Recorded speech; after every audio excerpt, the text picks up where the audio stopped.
Hi everyone, it's Amy.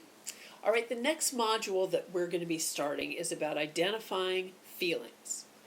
Many of you are out of touch with your feelings, and you have been for a very long time. Now, you might react to things, but you're not thinking about why you react to those things. You might have hidden feelings that are negative and hidden feelings that are positive. If your anger is out of control, you're not dealing with your feelings in an appropriate way. It probably also means that you have positive feelings like love and joy that are also hidden away.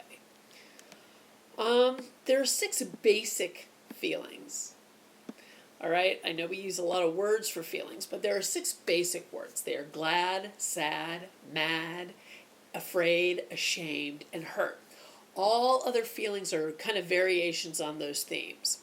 The 6 basic feelings are ones which we build on.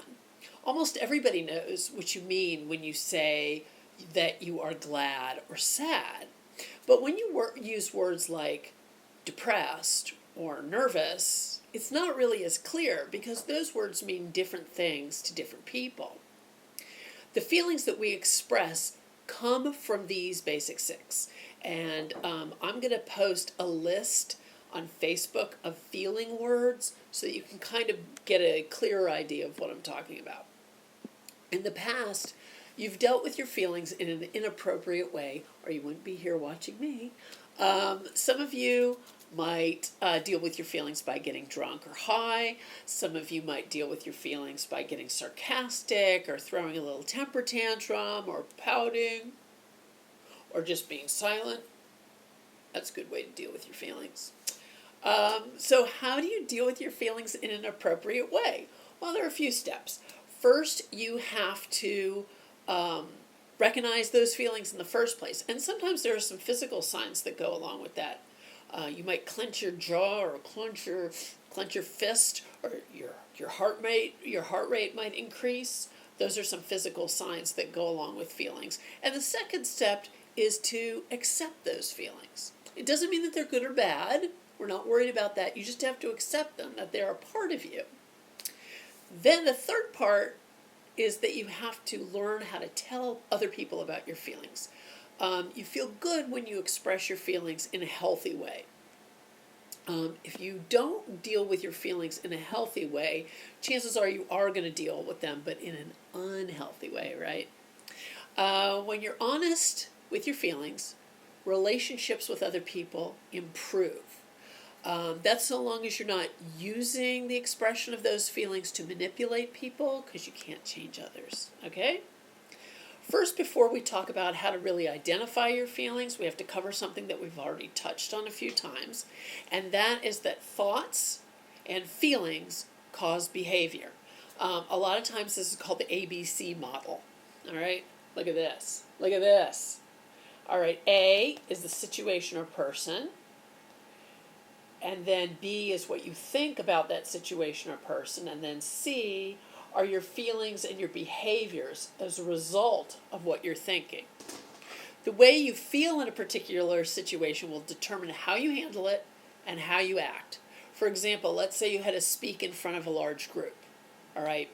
If you're nervous or you're anxious about it, you're going to be, a little fidgety, you might be a little sweaty, your voice might be a little shaky, right? All right, so what causes you to act that way, fidgety and shaky? It is not the situation, and it is not the people who you're speaking in front of. They don't cause it. They don't cause anything. If you're upset and someone asks you why, usually you give a reason that has to do with someone or something that you feel caused it.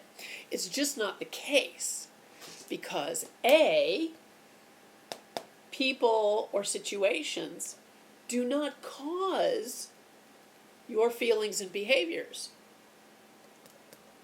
That does. B, the way you think. All right? That's what causes it. All right. And it then determines how you feel and how you're going to act. This is a tremendous amount of power when you think about it. No one can make you feel anything unless you want to. You have the power to direct and control the way you think, which means you can control the way you feel and you can control the way you act. People and events do not control you. They don't make you act the way you do.